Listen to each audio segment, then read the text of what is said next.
بسم اللہ الرحمن الرحیم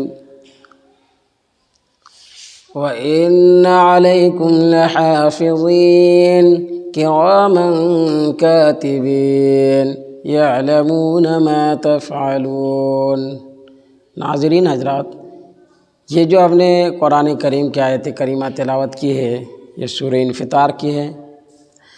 اس کے اندر کرامن کاتبین کے بارے میں آیا ہے، جو انسانوں کے کندھوں میں بیٹھے ہوئے فرشتے کا نام ہے۔ دونوں کندھے میں دو فرشتے ہیں جن کو کرامن کاتبین کہا جاتا ہے، معزز فرشتے، لکھنے والے معزز فرشتے۔ کرامن کاتبین لکھنے والے دو معزز فرشتے ہیں، ایک دائیں کندھے پر ہے اور ایک بائیں پر۔ ان دونوں کی ڈیوٹی کیا ہے؟ انسانوں کے اعمال لکھنے کی ڈیوٹی ہے کہ دنیا میں جو بھی بچہ پیدا ہوتا ہے، پھر وہ پرورش پا کر کے جوان ہوتا ہے، پھر بڑھاپا کو آتا ہے، یہ سسٹم ہے۔ تو اس نے اپنی پوری زندگی میں پوری عمر کیا کیا کر رکھا ہے، کیا عمل کیے ہیں، سارے کے سارے اعمال لکھنے کی ذمہ داری اللہ تعالیٰ نے کرامن کاتبین کو مقرر کیا ہے کہ انسانوں کے اعمال لکھنا ہے۔ اور پھر صرف انسانوں کے اعمال ہی بس نہیں، بلکہ جناتوں کے بھی اعمال لکھنے کا حکم ہے، کیونکہ جس طریقے سے انسانوں میں مرد ہیں، عورت ہیں، اسی طریقے سے انسانوں میں مسلمان ہیں، کافر ہیں، اسی طریقے سے جناتوں میں بھی مرد ہیں، عورت ہیں، اور کافر ہیں، مسلمان ہیں، اس میں بھی یہی سسٹم ہے۔ تو بہرحال اب مسئلہ ہے کہ یہ جو فرشتے ہیں یہ اعمال کو لکھتے ہیں، کرامن کاتبین یعلمون ما تفعلون، وہ جو کرتے ہیں، یہ سب انسان جو کرتے ہیں، یعلمون ما تفعلون، کہ یہ جو عمل کرتے ہیں، جو بھی کام کرتے ہیں، یہ سب کام فرشتے لکھتے ہیں۔ کرامن کاتبین اس فرشتے کا نام ہے۔ اب رہا مسئلہ کہ جب یہ فرشتے کندھے پر ہیں تو جو نیک اعمال کرتا ہے تو دائیں طرف کے فرشتہ لکھتا ہے، اور جب کوئی گناہ کا کام کرتا ہے انسان تو پھر بائیں طرف کا فرشتہ لکھتا ہے۔ تو یہ تو ایمان والے کے اندر، یہ بات ایمان والے کے اندر ہے کہ نیک کام کرنا یا برا کام کرنا۔ کافروں کے یہاں تو صرف برا ہی کام ہے، کیونکہ اس کے یہاں تو نیک اعمال کوئی چیز نہیں ہے۔ اگر وہ نیک کام کرے پھر بھی اس کا اعتبار نہیں ہوگا، کیونکہ نیک اعمال قبولیت کے لیے ایمان کا ہونا شرط ہے۔ تو کافروں کے کندھوں پر ایک فرشتہ ہے یا دونوں ہیں؟ تو اس کا جواب ہے، تفسیر قرطبی میں بھی ہے، تفسیر مظہری کے اندر بھی ہے، کہ اس کے پاس بھی دو فرشتے ہیں، اس کے پاس بھی دو فرشتے ہیں، کافروں کے پاس بھی دو فرشتے ہیں کرامن کاتبین، دائیں کندھے پر بھی ہیں، بائیں کندھے پر۔ لیکن اتنا ہے صرف کہ دائیں کندھے پر جو فرشتہ ہے وہ فرشتہ لکھتا نہیں ہے کچھ نیک کام، بلکہ بائیں طرف کے جو فرشتہ ہے یہ فرشتہ دائیں طرف کے فرشتہ سے اجازت لے کر کے لکھتا ہے، بس اتنی ڈیوٹی ہے۔ اب مسئلہ رہا کہ یہ فرشتہ جو لکھتا ہے تو انسان جب مر جاتا ہے تو یہ فرشتہ کہاں جاتا ہے؟ بات یہ ہے کہ جب انسان مر جاتا ہے تو پھر وہ فرشتہ کہاں چلا جاتا ہے؟ اس کا جواب ہے، در مختار میں بھی ہے جو فتویٰ کی کتاب ہے، اور وہ حدیثوں کے حوالے سے لکھا ہے صاحب در مختار نے۔ تو اس کا جواب ہے کہ یہ اللہ تبارک و تعالیٰ کے پاس جاتا ہے یہ فرشتہ کرامن کاتبین، اور کہتا ہے کہ اللہ ہم کو آسمان میں اجازت دیجیے رہنے کے لیے اور ذکر کرنے کے لیے۔ تو اس وقت اللہ تعالیٰ فرماتا ہے کہ آسمان میں کوئی جگہ خالی نہیں ہے جہاں ذکر نہ ہوتا ہو، یہاں تو ذکر کرنے کے لیے یہاں میرے پاس مخلوق ہے، آسمانی مخلوق 7ویں آسمان تک۔ اور اسی طرح پھر زمین، پھر دنیا کے اندر رہنے کے لیے فرشتے جب اجازت مانگتے ہیں تو یہی حکم ہوتا ہے کہ زمین میں بھی جگہ خالی نہیں ہے، 7ویں زمین تک ذکر کرنے کے لیے میرے مخلوقات ہیں۔ اب اس فرشتے کو حکم کیا ہوتا ہے؟ حکم یہ ہوتا ہے کہ تو قبر ہی میں جا کر کے رہ۔ انسان ہی کے ساتھ جو فرشتہ کرامن کاتبین انسانوں کے اعمال لکھتے تھے، وہ اس فرشتے کو حکم ہوتا ہے کہ تو قبر ہی میں رہ اور وہیں رہ کر کے تحلیل،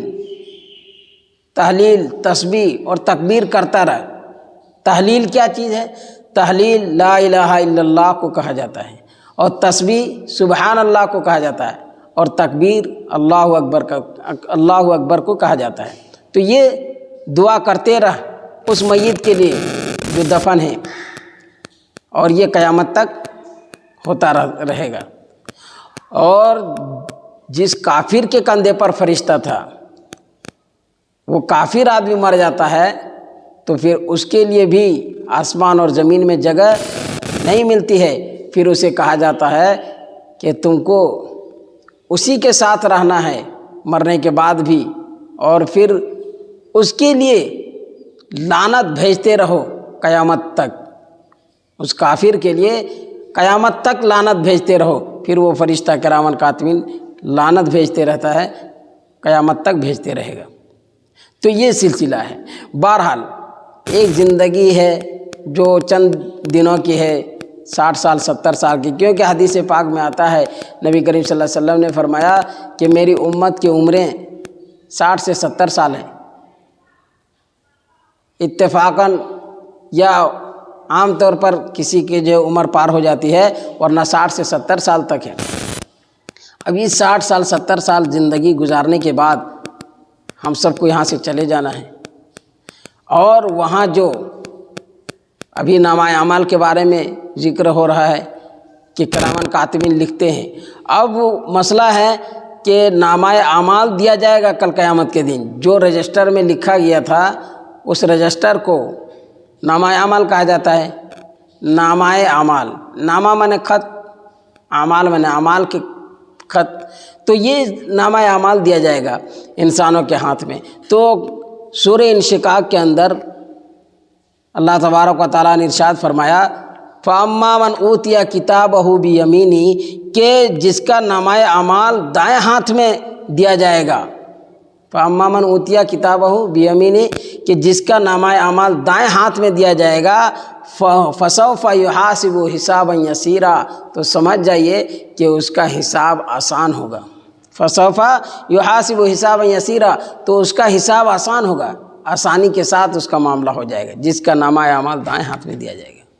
اور پھر اللہ تعالیٰ فرماتے ہیں کہ دائیں ہاتھ والے کے بارے میں وَيَنْقَلِبُ إِلَىٰ أَهْلِهِ مَسْرُورًا، اور وہ لوٹیں گے اپنے اہل و عیال کی طرف، اپنے رشتہ دار کی طرف لوٹیں گے خوشی خوشی، خوش ہو کر کے لوٹیں گے، اور جا کے دکھائیں گے کہ دیکھیے میرا نامہ اعمال دائیں ہاتھ میں ملا ہے، کتنا خوش قسمت ہے ہم، یہ دکھائیں گے جا کر کے۔ فَأَمَّا مَنْ أُوتِيَ كِتَابَهُ بِيَمِينِهِ فَسَوْفَ يُحَاسَبُ حِسَابًا يَسِيرًا وَيَنْقَلِبُ إِلَىٰ أَهْلِهِ مَسْرُورًا، کہ جس کا نامہ اعمال دائیں ہاتھ میں ملے گا وہ اپنے اہل و عیال کی طرف لوٹ کر جائیں گے، اور وہ خوش ہو کر کے جائیں گے اور دکھائیں گے خوشی خوشی، اور اس کا حساب آسان ہوگا۔ آگے پھر بائیں ہاتھ والوں کے بارے میں ذکر ہے وَأَمَّا مَنْ أُوتِيَ كِتَابَهُ وَرَاءَ ظَهْرِهِ وَأَمَّا مَنْ أُوتِيَ كِتَابَهُ وَرَاءَ ظَهْرِهِ، اور جس کا نامہ اعمال اس کی پیٹھ پیچھے سے دیا جائے گا، جس کے نامہ اعمال پیٹھ پیچھے سے دیا جائے گا۔ پہلے تو دائیں ہاتھ والے کے بیان کیا گیا ہے کہ نامہ اعمال اس کے دائیں ہاتھ میں دیا جائے گا۔ اب اس آیت کریمہ میں آیت نمبر 10 میں سورہ انشقاق کے اس میں یہ بیان کیا گیا ہے کہ وَأَمَّا مَنْ أُوتِيَ كِتَابَهُ وَرَاءَ ظَهْرِهِ، اور جس کا نامہ اعمال پیٹھ پیچھے دیا جائے گا۔ دیکھیے بہت باریکی بات ہے، دائیں ہاتھ والے کے تو ایسے ہی دے دیں گے سامنے سے، لیجیے اپنے نامہ اعمال لے لیں گے اور خوش ہو کر کے اپنے رشتہ دار کو دکھائیں گے، اپنے گھر والوں کو، اور اس کا حساب آسان ہوگا۔ یہ قرآن نے فیصلہ کیا ہے۔ اور پھر جس کا نامہ اعمال بائیں ہاتھ میں ملے گا تو اس کو سامنے نہیں ملے گا، بلکہ یہ فرمایا وراء ظہرہ، پیٹھ پیچھے ملے گا، یہاں تک کہ وہ اپنے بائیں ہاتھ کو پیٹ میں مارے گا، اور پیٹ میں مارے گا اور پھر پیچھے ہاتھ نکل آئے گا۔ جب پیچھے ہاتھ نکل آئے گا تو اس کے ہاتھ میں نامہ اعمال رکھ دیا جائے گا۔ فسوف یدعو ثبورا، فسوف یدعو ثبورا، تو جب اس کے نامہ اعمال بائیں ہاتھ میں ملے گا اور پیٹھ پیچھے ملے گا تو اس کی پکار کیا ہوگی؟ وہ یہ پکاریں گے موت موت، وہ موت کو پکارے گا۔ وہ یدعو، فسوف یدعو ثبورا، کہ وہ موت کو پکارے گا کہ کاش کہ ہم مر جاتے۔ اتنے خطرناک وقت میں کیا عالم ہوگا، کوئی کسی کا ساتھ نہیں دے گا۔ اس وقت کے تیاری کے لیے آج عالم علماء یا نبی جب تک آئے، نبیوں کا سلسلہ رہا، نبی سب بتاتے رہے، صحابہ بھی بتائے یہی طریقہ، اور پھر آج عالم علماء یہ کہتے رہتے ہیں اور بتاتے رہتے ہیں۔ عوام اگر نہیں سدھر رہے ہیں اور اگر علماء کی بات کان میں گونج رہی ہے اور اس پر عمل نہیں کر رہے ہیں تو کل پچھتاوا کے علاوہ کچھ نہیں ہوگا۔ اسی لیے ڈرنا چاہیے۔ قرآن کریم میں کیا فرمایا؟ فَأَمَّا مَنْ أُوتِيَ كِتَابَهُ بِيَمِينِهِ فَسَوْفَ يُحَاسَبُ حِسَابًا يَسِيرًا وَيَنْقَلِبُ إِلَىٰ أَهْلِهِ مَسْرُورًا، کہ جس کا نامہ اعمال دائیں ہاتھ میں دیا جائے گا تو وہ اس کا حساب آسان ہوگا، اور پھر وہ اپنے اہل و عیال کی طرف لوٹیں گے خوشی خوشی، خوش ہو کر کے۔ وَأَمَّا مَنْ أُوتِيَ كِتَابَهُ وَرَاءَ ظَهْرِهِ، وَأَمَّا مَنْ أُوتِيَ كِتَابَهُ وَرَاءَ ظَهْرِهِ، اور جس کا نامہ اعمال پیٹھ پیچھے دیا جائے گا، فَسَوْفَ يَدْعُو ثُبُورًا، تو وہ موت موت پکارے گا کہ کاش کہ میں مر جاتا دنیا میں۔ تو دنیا میں تو وہ آخرت میں موت موت پکارے گا کہ ہم کو موت ہو جاتا تو موت ہو جاتی تو کتنا اچھا۔ آگے پھر فرمایا کہ وَيَصْلَىٰ سَعِيرًا، اور وہ دوزخ میں داخل ہوگا جس کا نامہ اعمال دائیں ہاتھ میں مل گیا اور پیٹھ پیچھے ملے گا۔ ایسا نہیں کہ سامنے ہاتھ بڑھا لو اپنا نامہ اعمال، بلکہ اس کا نامہ اعمال بائیں ہاتھ میں ملے گا تو وہ اپنے پیٹ میں مارے گا ہاتھ کو اور پیٹھ طرف نکل آئے گا، اور پھر جب پیٹھ طرف نکل آئے گا تو پھر اس کا نامہ اعمال ملے گا۔ نامہ اعمال دیکھتے ہی وہ کہے گا فسوف یدعو ثبورا، کہ موت ہو جاتا تو کتنا اچھا رہتا، مر جاتے تو کتنا اچھا رہتا۔ یہ وَيَصْلَىٰ سَعِيرًا، پھر نامہ اعمال جب دائیں ہاتھ میں مل گیا اور پھر اسے جہنم میں ڈال دیا جائے گا۔ وَيَصْلَىٰ سَعِيرًا، وہ جہنم میں ڈال دیا جائے گا۔ تو کہنے کا مطلب یہ ہے کہ ہم سب کو آخرت کی تیاری کرنی ہے۔ قرآن کریم کو ہم سب کبھی کھولیں، پڑھیں، قرآن سے دل لگائیں۔ قرآن اللہ کا کلام ہے، جب قرآن سے ہم دل لگائیں گے تو اللہ بھی مہربان ہوگا۔ حدیث کو کھولیں، پڑھیں۔ آج تو ہر زبان میں ٹرانسلیٹ کیا ہوا ہے، ہر زبان میں، عربی میں تو قرآن ہے، قرآن و حدیث، اس کو ہر علاقے اور ہر ملک کے الگ الگ لینگویج اور زبانوں میں ٹرانسلیٹ کیا ہوا ہے۔ کتاب کو کھولیں، پڑھیں، قرآن کو بھی کھول کر کے پڑھیں، حدیث کو خود پڑھنے سیکھیں۔ جب خود پڑھیں گے تو زیادہ اثر ہوگا۔